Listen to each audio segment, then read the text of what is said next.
On this edition of Alberta Dugout Stories, the podcast, a recap of the connections made between our province and the 2021 MLB draft, plus a couple of the picks join us.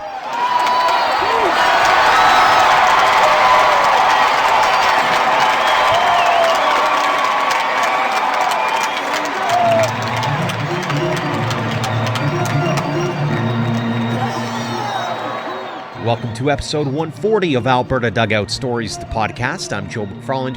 What a week it's been in the world of baseball, and some cool connections back here to our province. First off, the MLB All-Star Game in Colorado featured former Okotoks Dogs hurler Andrew Kittredge. The Tampa Bay Rays pitcher was a late addition to the American League roster, having posted a 6-1 record with 1.47 ERA in his hybrid starter bullpen role. Kittredge made the most of the opportunity by tossing a perfect bottom half of the seventh, inducing 3 groundouts. The AL went on to win the game 5-2 with Toronto Blue Jays star Vladdy Guerrero Jr. taking home MVP honors. So congrats again to Andrew, and here's hoping we see a few more Western Canadian Baseball League alumni in the All-Star Game before too long. Speaking of the WCBL, many eyes this week were also on the MLB draft. In the end, 17 Canadians were taken in the 20 rounds. None were from Alberta, but a handful played or trained here at various academies. We have a full rundown of those connections at albertadugoutstories.com. Now, the first big name on the board was Tristan Peters. The Winkler, Manitoba native was taken in the 7th round by the Milwaukee Brewers. The Dogs Academy and Okotoks Dogs product was a guest on episode 129 of the podcast, but we thought we'd catch up with him again to talk about his draft day experience and what he's been up to over the last few weeks, including playing with the infamous Savannah Bananas. Tristan, welcome back to the podcast. Thank you for having me.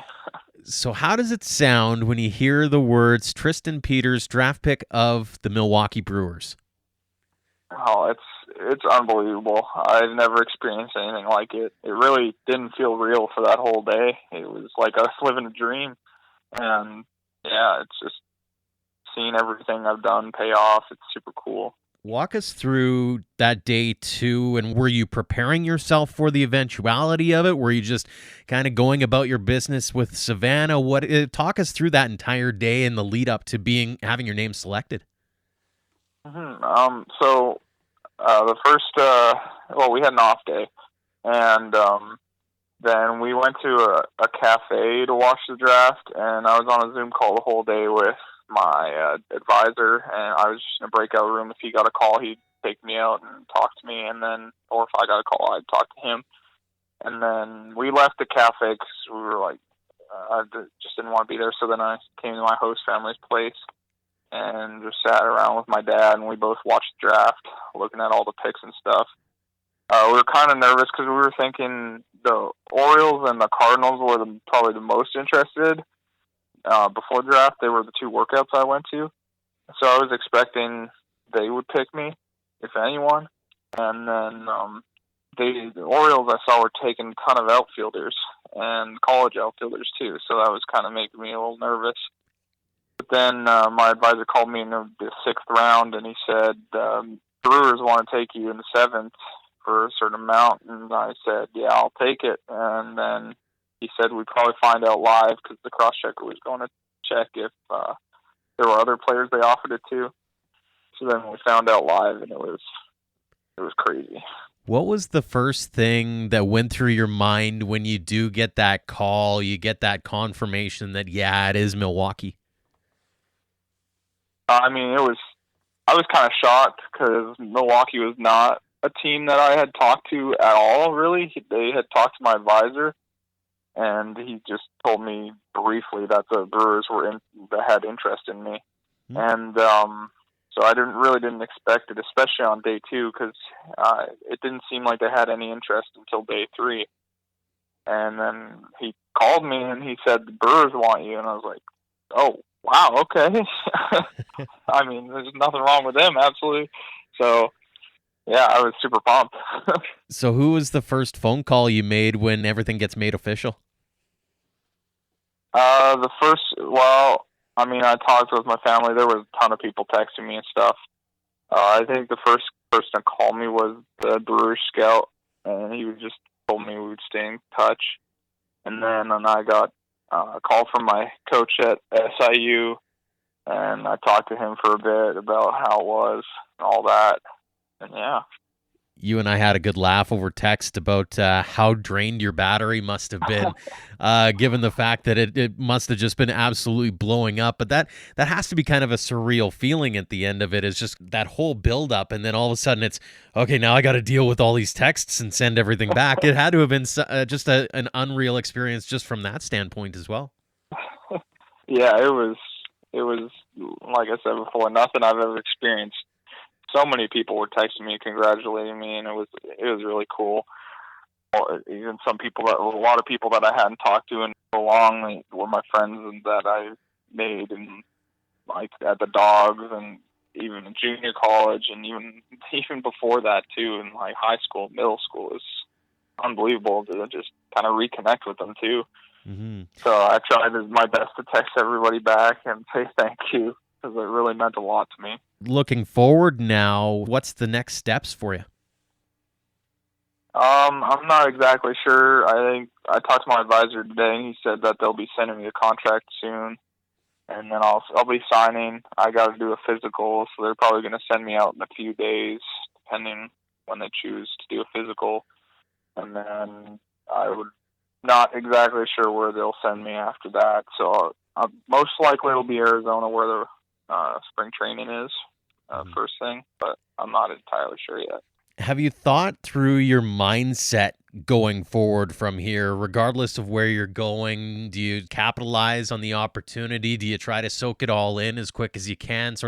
Have you thought that part through yet, as far as how you want to enter the next steps here?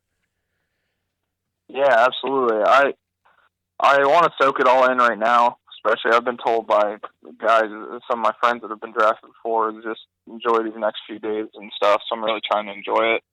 And then, but then I want to get back into the mindset of just working hard again and trying to move up in the minor league now, I guess, and just work my butt off. And I really want to learn some new things from these the Brewers organization, like.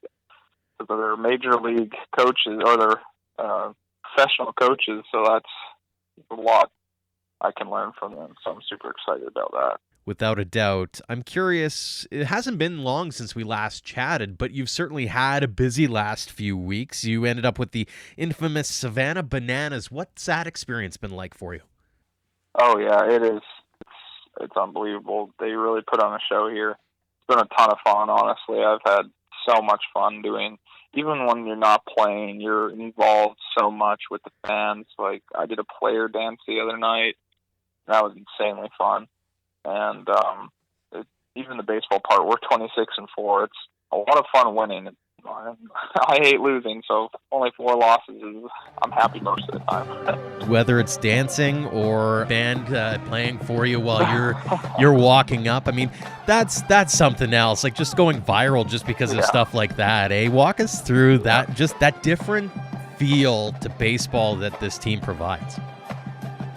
Oh, I love it. I mean, it's this is a once in a lifetime experience, really, for anybody, and you're not going to get it anywhere else. I know other teams here try, like Macon Bacon, they try to do what we do, but they just can't. So there's nothing else like it. And I think I came in with the mindset kind of just trying to have fun and try to doesn't necessarily take the seriousness out of baseball, but kind of lessen it, and just like, so I could just relax and have fun with it and learn to not learn how to deal with failure, because I'm forced to have fun. Even if I have a bad game, I've got to go greet the fans after the game, and it's taught me a lot, honestly. Tell us a little about some of those learnings. What did you learn maybe most about yourself as you've gone through sort of this different journey in baseball? Mm-hmm. I mean, I learned that I love talking to the kids after the game. It's so much fun. I get some kids to sign my hat too, and I just like seeing the smile on their face. They get so happy when I ask them to sign my hat. They're like, really? And then some of them are like, they just write a few lines on my hat. It's not even a signature, but it's so funny. Very And cool. I just love the fans first aspect. It's really cool. How did that opportunity all come about in the first place? Was that something you approached them, or had they approached you? How did that all come to be? They approached my coach at SIU in the fall, and my coach just asked me if I wanted to play for the Bananas in the summer, and I was like, yeah, of course. The coach here, Tyler Gillum, he coached at South Mountain Community College, and that was my conference when I was at Chandler Gilbert. And so I guess he liked the way I played. He found out that I line dance and swing dance from my coaches, and he really loved that. And I guess that kind of sold him. It seems as though there's a bit of a thinking outside the box that you quite enjoy, whether whether it's moving across the country almost. You go from Winkler to Okotoks, and then you're jet setting across the country and across North America to play the game you love. I mean, this is pretty par for the course, isn't it?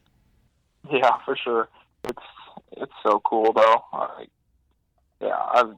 And Savannah is an amazing place, too, so. Obviously, with the benefit of hindsight here, my final question for you, what goes through your mind as you think back on the last few weeks here? Oh, man, I'm just grateful for it, obviously. And I just, even looking back, not even just at the last weeks, just looking back at my career so far, there's just so many people that have helped me along the way, and even though I've only been here a couple weeks, they've already done more than I could have ever thought. And just like what I've learned about having fun, dealing with failure, and all that stuff, and there's just so much more. I'm really grateful for the people that have come into my life and helped me out. It's a fantastic story, and glad that we were able to catch up again. Tristan, congratulations again on being selected by the Milwaukee Brewers. Congratulations on the success to this point. Continued success going forward, and thanks again for joining us here on the podcast. Thank you for having me. The next Canadian with Alberta connections taken in the MLB draft was right-hander Garrett Hawkins. The bigger Saskatchewan native was taken in the 9th round by the San Diego Padres. He's a product of the Vauxhall Academy of Baseball, as well as the Swift Current 57s of the WCBL and the UBC Thunderbirds. Hawkins was in a bit of a tough spot, though, having not suited up in a game for a while thanks to the COVID-19 pandemic. But he kept training at UBC and was invited to pitch in the MLB Draft League, where he turned enough heads to get noticed. Early Wednesday morning, we sat down to talk about it all, including his own baseball journey. Garrett, thanks so much for joining us here on the podcast. Yeah, thanks a lot for having me. Garrett Hawkins, draft pick of the San Diego Padres. How does that sound? Pretty cool. Yeah, it's pretty awesome. I'm really excited to get going. How did the call go down? Were you hunkered by a computer waiting for your name to go across the board, or where were you? Walk us through that whole sequence of events. So I'm down here in the States for the draft league, so I stayed down here. I had the draft going on the TV, and I kind of had an idea where I was going to go, but wasn't for sure yet. But yeah, was really excited when I saw my name in the 9th. You mentioned that you kind of knew where you were going. Was San Diego the place that really showed the most interest out of it? And walk us through sort of that lead up to the draft. Yeah, I had a few teams show interest, especially like the draft league got some more teams interested, but Padres were always kind of up there on the front runners of who was interested. And come draft day, they kind of reached out and said that we're ready to take you. So yeah, I was really excited when I got that. I think they're a perfect fit for me, and I can develop inside their organization. What makes you think that this is a perfect fit for you? I think just their track record of guys that they've drafted and their ability to kind of give them the tools that they need to get to the next level. So, yeah, I'm just really excited. How exciting is it as well that you look at the Padres especially and the amount of young talent that team has? It's a lot like the Blue Jays, whether it's Tatis or just the number of guys. That's got to be a pretty exciting feel as well. Yeah, for sure. Like All-Star game, they had Tatis is hitting leadoff for the National League. So, yeah, it's pretty cool knowing that they're on the uprise and I can hopefully be a part of it. What went through your mind when this all goes down and you kind of see this all? So I assume that there's that moment of seeing all this work finally come to fruition. Yeah, for sure. I don't know. It's hard to believe, I guess. It's a tough year for everybody, and with my season shut down, wasn't sure if I was going to get the looks that I needed, being a big year for me. So I'm just happy it all worked out in the end. Who did you call first? My parents, they were actually both at work, but yeah, they were really excited, and they had definitely had it on at work. So yeah, the whole town of Bigger and everyone's just so proud and excited. How quickly did the battery on your cell phone get eaten up by all the text messages and phone calls you were getting? Yeah, I had my watch on, and it was just buzzing. It was crazy. Yeah, it was hard to keep up with all the support I was getting. So now where do you go as far as getting ready for that next step? They're not sure yet. We're just working out logistics, but it's going to be, yeah, hopefully somewhere hot. But yeah, we'll see where I go. Not sure yet. Fantastic stuff. Well, Garrett, I want to talk a little bit about your baseball past a little bit here and get right to the very beginnings here first off, as we always do on the podcast. Is talk us through growing up in Bigger and deciding that, you know what, baseball is the game I want to chase. How did you stumble across the game in the first place? In town, there was really the choice between soccer and baseball, and I maybe played soccer 1 year when I was really young. But yeah, just turned to baseball. I think I just had a knack for it at a young age, and just loved to play it. Do you remember the moment when you decided this is something I want to chase? I want to do this full time some point down the road? I think like the moment I was deciding to go to Vauxhall was up there. I played lots of sports in high school, basically everything I could, but I was at a point where I wanted to take it a step further, and I decided to move away and go play at Vauxhall because I thought that was the best opportunity for me. So walk us through how that opportunity came about where you ended up in Vauxhall. I think it was my midget or high school coach who kind of reached out and said there was a guy that was interested in going, and I think Coach Mack and him connected, and just seeing where I was at and what my interest level was. And now with the benefit of hindsight, looking back on your time at Vauxhall, what did that experience mean to you in your development, not only as a player, but also as a human being? Yeah, I think it was everything. I think I had my biggest steps of development there for both baseball and off the field.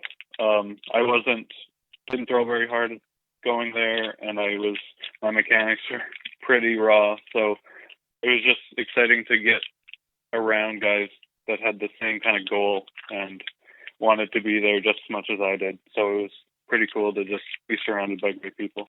That had to be really cool as well as being a part of that program. And when I look at the rosters that you guys had during your time there was some pretty exceptional talent. I assume that there was a little bit of pushing going on between different pitchers or different position players to make sure you're getting the best out of one another. Yeah, for sure. Yeah, we had a great group of guys my 2 years there. And yeah, everyone just wanted the best for each other, and that was really special to be around. Again, looking back on it, what did the coaching staff at Vauxhall mean to you? Yeah, like Coach Mack, Coach K, and Blaker put a great program together there, and lots of guys have come out just as I did. Yeah, they're really special just to have even the whole community just around the baseball players, and they just give us all we need to be successful and push us to where we need to be. And then UBC, of course, and you put up great numbers there as well. What did that program mean to you as you think back on it? I think it was, the perfect spot for me coming out of high school. They had the program I wanted, and it's a great school. So I decided that, and brand new field and indoor facility, and the coaches were great. So yeah, I don't have enough to say about it. You mentioned it earlier, but I wanted to go back to that a little bit. When it comes to the draft, did you mute your expectations a little bit, I suppose, because of not being able to play over the last little while because of COVID and that kind of thing? How is it that you managed to make sure that you were in tip-top shape instead of sort of taking the foot off the gas a little bit because you knew that you weren't going to be playing? Right. Yeah. I think just knowing that this was such a big year draft-wise for me, and the break kind of made me focus on kind of holes that I had in my pitching. So I think that way it was great, but just knowing that I needed to get better and I was eventually going to be seen and I had to make the most of those chances because they weren't going to be very many. So I think that kind of pushed me and gave me the drive to keep wanting to get better. Did you set up anything in a basement or a garage, or what was it that you try to make makeshift, I suppose, to make sure that you were still able to throw live and that kind of thing during the pandemic? Yeah, at school we were able to practice, so that helped a bit. Coaches were there, so it didn't have to makeshift too much. Then you end up in the MLB Draft League. Was that a bit of an eye-opening experience for you as you kind of get to realize that, hey, I can play at this level? For sure. Yeah, I think that was a massive step just because leagues in Canada at the time weren't sure if they were going to be able to play. So I knew I needed a different kind of spot that was going to be 100% that I could go get seen. So yeah, the league has been great. Lots of great players, they're all in the same hunt as I was, just trying to get looks and trying to be seen. So I think, yeah, there was great talent there. And yeah, hopefully they have a great second half. Is there an element of pride that comes along with being from a small town in Saskatchewan, having your name being called in the draft, but also just having the career that you've had to this point in baseball and being able to kind of wear that flag with pride, so to speak? Yeah, for sure. Kind of everyone around town knows me as the guy that plays baseball. But yeah, no, it's pretty cool. And I'm sure once I get home, everyone will want to congratulate me. So yeah, I can't wait to get back. Whether it's a Saskatchewan ball player growing up or whether it's a Vauxhall kid that's just starting up on their journey, if you had advice for any of them as you look back on your journey and some of the things that maybe you learned along the way that you'd like to pass along, what would you say to them? Probably just don't quit working hard and know you have the ability to get to the next level. I think I put in a lot of hard work and I knew kind of where I needed to be. So yeah, I would just say know where you need to be and surround yourself with great people. Fantastic stuff. Garrett, final question for you here on the podcast. Ask this of everybody. What does the game of baseball mean to you? I think it's everything. It has given me an outlet to meet some great teammates and coaches, and it just, whether I'm stressed out or just need somewhere to go, I always can pick up my glove and go play catch with somebody. It's just been a great outlet for me, and it's kind of brought me to where I am today, for sure. Well, again, Garrett, congratulations on being drafted by the San Diego Padres. Congratulations on all the success you've had to this point and continued success going forward. Thanks so much for joining us here on the podcast. Yeah, thanks a lot. We'd also like to congratulate a couple of other Alberta-trained players on being selected in the draft. Episode 126 guest and Vauxhall grad Damiano Palmagiani was taken in the 14th round by the Toronto Blue Jays, the same team that took him as a high school kid in 2018. And Prairie Baseball Academy product Evan Elliott was taken in the 15th round by the Texas Rangers. Again, a big thanks to Tristan Peters and Garrett Hawkins for joining us this week, and thanks to all of you for downloading and listening. Until next time, thanks for all of your support, no matter the platform of Alberta Dugout Stories.